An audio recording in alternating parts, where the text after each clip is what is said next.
14 countries and the European Union have reaffirmed their support for a 2016 international arbitration ruling that found no legal basis for China's sweeping maritime claims in the South China Sea.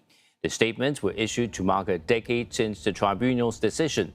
The ruling delivered the Philippines a landmark legal victory, but Beijing has reiterated its rejection, calling it null and void. Loke Wei Sue examines how the tribunal's decision has reshaped Philippine foreign policy and what it means for hopes of concluding a South China Sea Code of Conduct this year. The ruling was delivered less than 2 weeks after Rodrigo Duterte was sworn in as the president of the Philippines. In the early years of his administration, he downplayed it. Relations improved between Manila and Beijing, but there was little payoff in terms of Chinese investment and loans. Mr. Duterte made a surprising turnaround in 2020, reaffirming the arbitral award in a speech before the UN General Assembly. Analysts say the ruling bears enduring significance for the country. Even though China is not complying with the arbitration award, it has nonetheless elicited wide acknowledgement from the international community and wide endorsement from other countries. It has helped the Philippines speak more clearly about excessive maritime claims. It has strengthened UNCLOS as the central framework for the South China Sea. And it also has made China's actions more legally and diplomatically costly.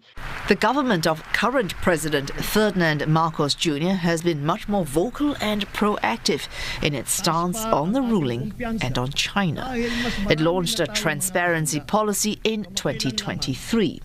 The administration began publicizing and highlighting dangerous confrontations in the South China Sea, with China ramming, boarding and using a water cannon on Philippine vessels, crew and civilians.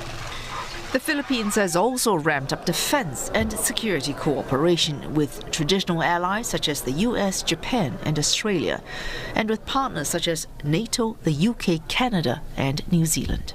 If you really look at it from a long historical perspective, there seems to be a consensus building around a policy to get more support from as many countries as possible for our defense.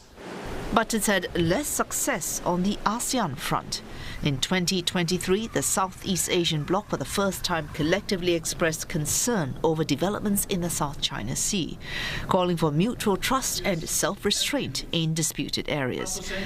As this year's ASEAN chair, the Philippines was expected to push hard to conclude the long-awaited Code of Conduct in the South China Sea. But observers say a lack of solidarity amongst ASEAN members may delay it yet again, although this may not necessarily be a setback. For the Philippines, success really may not mean rushing to conclude any code of conduct. Success really means insisting that the code of conduct be substantive, it should be UNCLOS consistent, and most of all, it should not be a step backward from the legal clarity that we have from the 26th arbitral award. At home, surveys suggest strong approval for the Marcos administration's approach, including for its transparency initiative. There's growing awareness amongst Filipinos of what is at stake in the waters they call the West Philippine Sea. Participants at this art festival take pride in what the 2016 ruling means for the country and its future. Ang West Philippine Sea, ito ay ating pinangangalagaan, ipinagtatanggol para hindi lamang sa ating sarili, hindi lamang sa ating mga kababayang fishermen, kundi para sa susunod na henerasyon. Hindi naman kailangan natin na ipagdebate dahil alam naman natin kung saan tayo ang teritoryo natin. Ang dapat lang kailangan natin ang kapayapaan. Observers do not see tensions in the disputed maritime regions abating anytime soon. But they say the 2016 ruling has nevertheless shaped Philippine foreign policy and altered the strategic and legal landscape of the South China Sea.